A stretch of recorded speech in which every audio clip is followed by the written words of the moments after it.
Chers confrères et consoeurs de la Basoche, chers frères et sœurs des églises Sebzoyer de Gagny, Villetaneuse, d'Argenteuil et autres, chers étudiants et écoliers de partout, chers frères et sœurs haïtiens de partout dans le monde, au peuple du monde, mes chers amis, mesdames, messieurs, bonsoir. Voici l'être croisé entre la terre et l'éternité.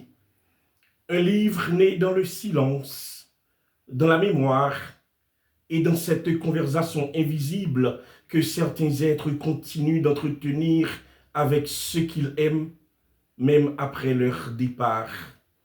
Un livre écrit non avec l'encre seule, mais avec l'absence, avec les larmes, et avec cette fidélité intérieure que la mort elle-même ne parvient pas toujours à briser.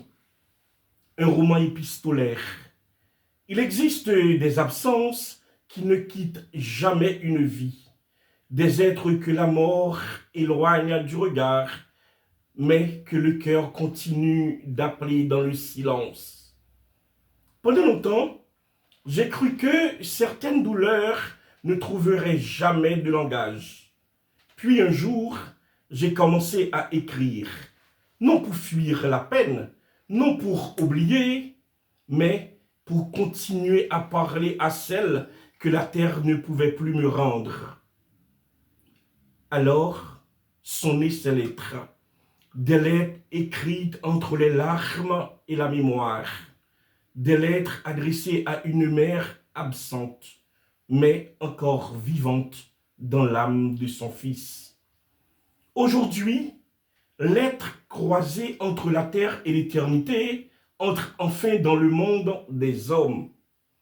200 pages portées par la mémoire, par le silence, par l'amour filial, par la douleur de l'absence, mais aussi par cette espérance fragile qui pousse parfois les êtres humains à écrire contre l'oubli.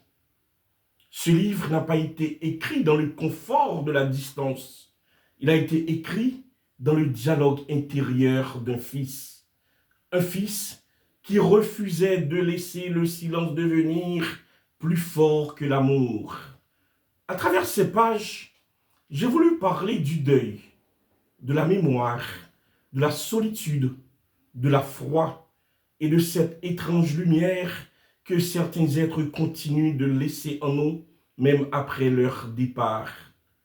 Car il arrive parfois que l'écriture devienne une prière et que la poésie devienne la dernière demeure du cœur. Aujourd'hui, ces lettres ne m'appartiennent plus. Elles prennent désormais la route des lecteurs, des bibliothèques, des consciences et des âmes sensibles. Et peut-être qu'au fond, chaque personne qui ouvrira ce livre ouvrira aussi un fragment de silence, de mémoire et d'humanité. Si ces pages peuvent un jour consoler une douleur, apaiser une absence, ou rappeler à quelqu'un que l'amour dépasse parfois même les frontières de la mort, alors ce livre aura trouvé sa raison d'exister.